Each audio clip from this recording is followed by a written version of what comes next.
నందిరామ్ నాయక్ గారు సామాన్య ప్రజలు సైబర్ నేరగాళ్ళ ఉచ్చులో పడ్డాక ప్రజలు అటు పోలీస్ స్టేషన్కి వెళ్ళాలన్నా సైబర్ క్రైమ్ పోలీసుల్ని కాంటాక్ట్ కావాలన్నా, ఎందుకంటే ప్రతినిత్యము ఎక్కడో ఒక్కడ వందలాది కేసులు వస్తూ ఉన్నాయి. అమాయక ప్రజలు తెలియకుండానే సైబర్ నేరగాళ్ళ ఉచ్చులో పడుతూ ఉన్నారు.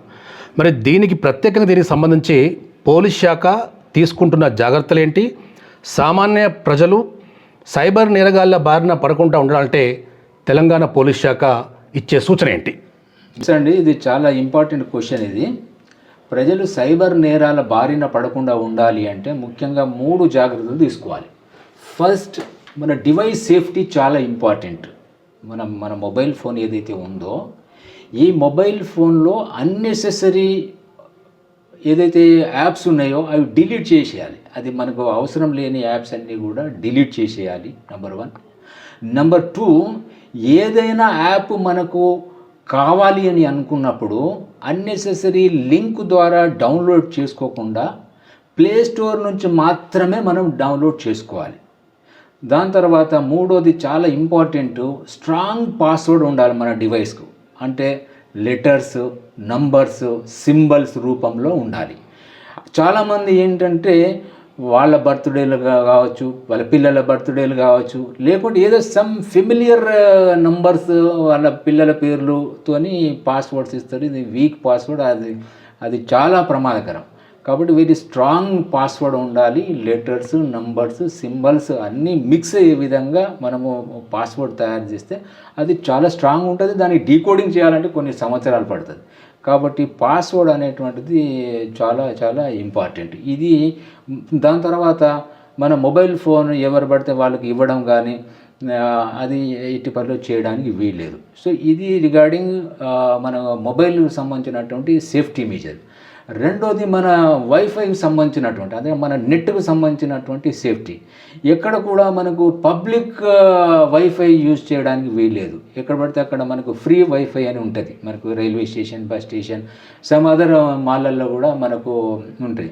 సో అవి చాలా ప్రమాదం. అది సో ఎట్టి పరిస్థితులలో కూడా ఫ్రీగా వచ్చేటువంటి నెట్ కావచ్చు, వైఫై కావచ్చు వాడడానికి వీల్లేదు. ఈవెన్ మన ఇంట్లో ఉన్నటువంటి వైఫై కూడా మనకు ఒక మంచి పాస్వర్డ్ ఉండాలి. అది వేరే వాళ్ళు యూజ్ చేసుకోకుండా దాని ద్వారా మన దాంట్లోకి ఎవరు రాకుండా ఉండాలంటే దానికి కూడా ఒక మంచి స్ట్రాంగ్ పాస్వర్డ్ పెట్టుకోవడం జరగాలి. దాని తర్వాత ఇంపార్టెంట్ 3వది ఏంటంటే అప్లికేషన్. ఈ అప్లికేషన్ మనకు వచ్చేటువంటి, ఇప్పుడు మీరు అంతకుముందు చెప్పినటువంటి ఏదైతే రకరకాల లింక్స్, అది ఏపీకే ఫైల్ అనొచ్చు, లేకుంటే రకరకాల పేర్లతోనికి మనకు ఎవ్రీడే ఎస్ఎంఎస్ వస్తూ ఉంటాయి, ఎవ్రీడే మనకు లింక్స్ వస్తూ ఉంటాయి, మెయిల్స్ వస్తూ ఉంటాయి. అవి ఎట్టి పరిస్థితులలో కూడా మనం ఓపెన్ చేయడానికి వీల్లేదు. అవసరమైతే తప్ప. అది మనం ఒకసారి ఓపెన్ చేస్తున్నామంటే 1-2 సార్లు సస్పెక్ట్ చేయాలి.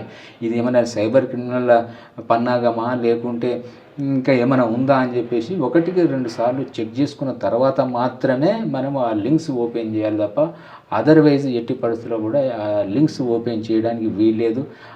మనకు కొన్ని సందర్భాలలో వాట్సాప్లలో కూడా కొన్ని లింక్స్ వస్తూ ఉంటాయి.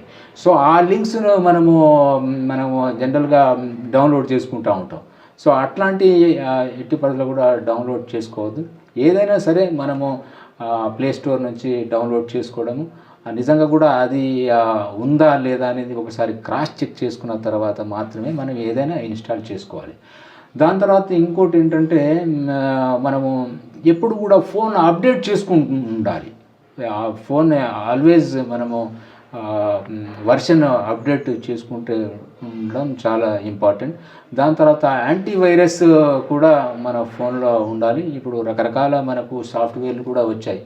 ఎంకవచ్ 2 అని రకరకాల మనకు యాంటీ కూడా మనం ఇన్స్టాల్ చేసుకుంటే మనకు తెలియకుండా మన మొబైల్లో ఇంకా ఏదైనా హిడెన్ అప్లికేషన్స్, ఏదైనా ఇట్లాంటి ఏపీకే ఫైల్స్ ఇంకా ఉన్నట్టయితే అవి మనకు డిటెక్ట్ చేసి అవి మనకు పని చేయకుండా చేసేటువంటి అవకాశం ఉంటుంది. కాబట్టి సో యాంటీవైరస్ ఒకటి, దాని తర్వాత మొబైల్ ఎప్పుడు అప్డేట్ చేసుకోవడం అనేటువంటిది చాలా ఇంపార్టెంట్. ఇన్ కేస్ కొన్ని కారణాల మూలంగా ఇంకా మనకు సైబర్ క్రైమ్ బారిన పడినట్టయితే వెంటనే చేయాల్సింది 1930 టోల్ ఫ్రీ నంబర్.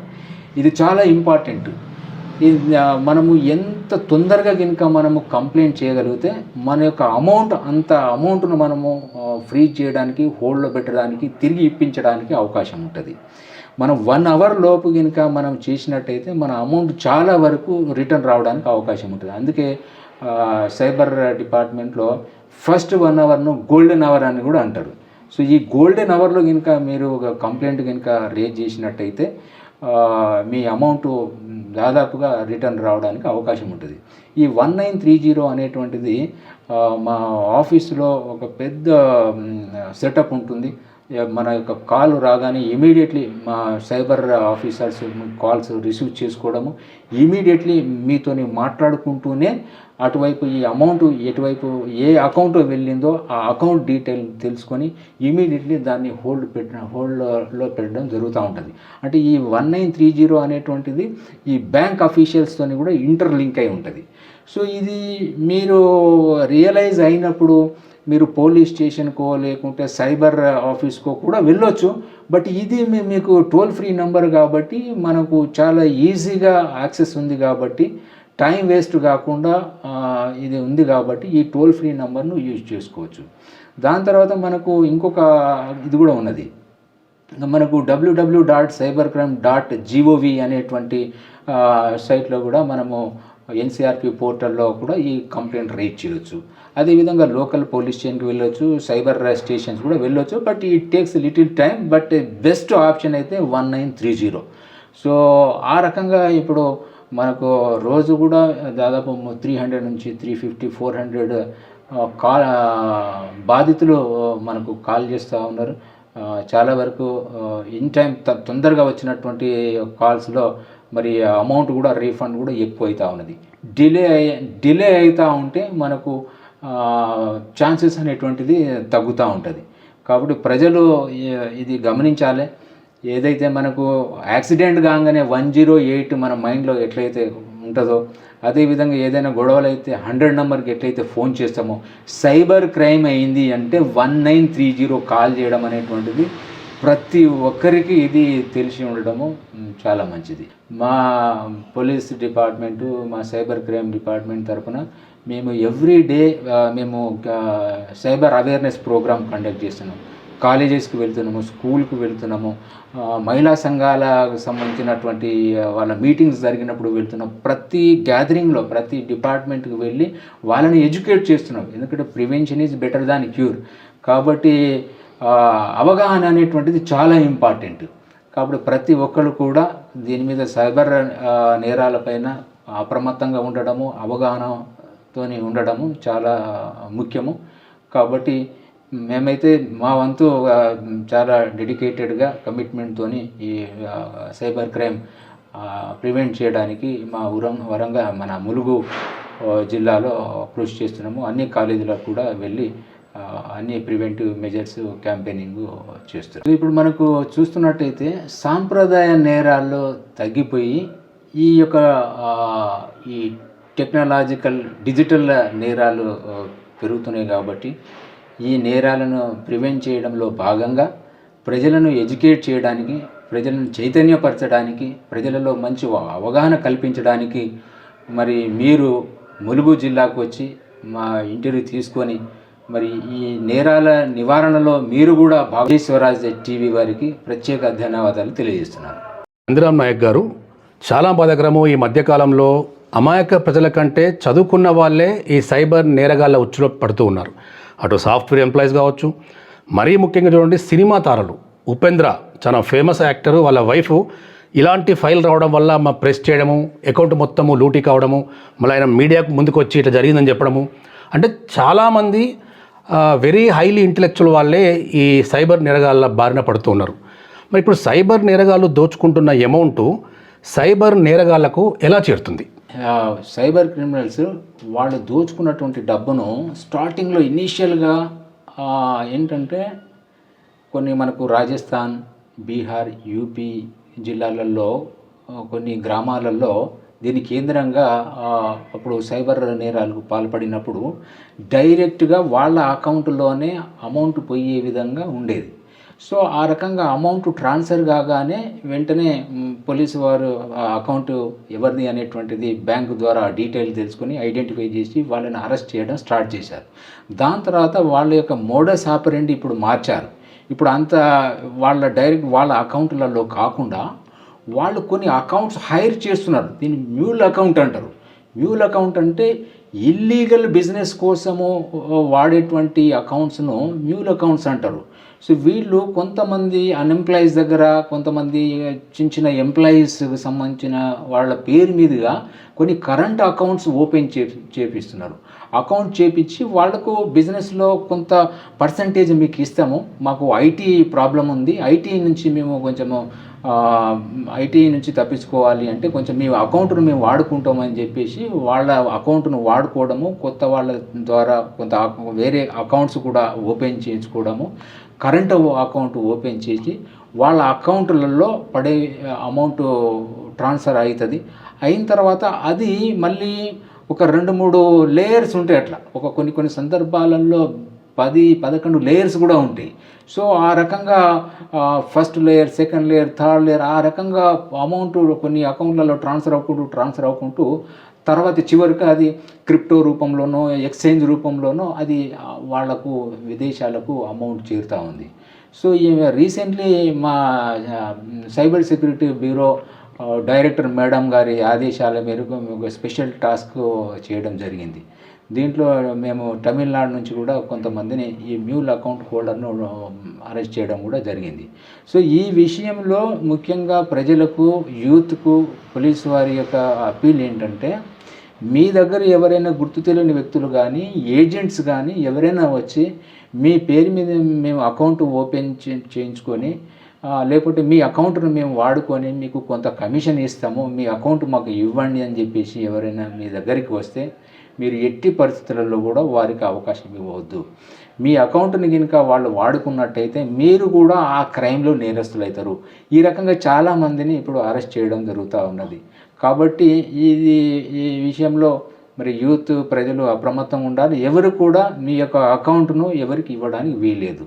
సో ఇది అసలు మన అకౌంట్ కనుక వాళ్ళకి ఇవ్వకున్నట్టయితే ఆటోమేటిక్గా ఈ సైబర్ క్రైమ్స్ తగ్గే అవకాశం ఉన్నది. కాబట్టి ఈ యొక్క మ్యూల్ అకౌంట్స్ లేకుండా చేయాలి. ఈ విషయంలో ప్రజలు సహకరించాలి. పోలీసు గారు ఈ మధ్యకాలంలో ఎక్కువగా సైబర్ స్లేవరీ అనే పదవి వినపడుతూ ఉంది. అసలు సైబర్ స్లేవరీ అంటే ఏమిటి? సామాన్య ప్రజలు ఈ సైబర్ నేరగాళ్ళ నుంచి వాళ్ళ ఉచ్చులో పడకుండా వారి నుంచి విముక్తి పొందాలంటే సామాన్య ప్రజలు ఎలాంటి జాగ్రత్తలు తీసుకోవాలి? వారి పట్ల పోలీస్ శాఖ ఇచ్చే సూచనలు ఏంటి? కరెక్టే అండి. ఇది సైబర్ స్లేవరీ అనేటువంటిది ఈ మధ్య కాలంలో ఈ సైబర్ క్రిమినల్స్ స్టూడెంట్స్ను, యూత్ని టార్గెట్ చేస్తూ వాళ్లకు విదేశాలలో మంచి జాబ్ ఆపర్చునిటీస్ ఉన్నాయని చెప్పేసి వాళ్ళకు మెయిల్స్ పంపడము, వాళ్ళకు మెసేజెస్ పంపడము, ఆ రకంగా పంపించి మంచి మంచి ప్యాకేజీలు ఉన్నాయని చెప్పేసి వీళ్ళు పాస్పోర్ట్ తీసుకోవడము, వీసా ద్వారా వీళ్ళను వేరే దేశాలకు తీసుకొని పోతూ ఉన్నారు.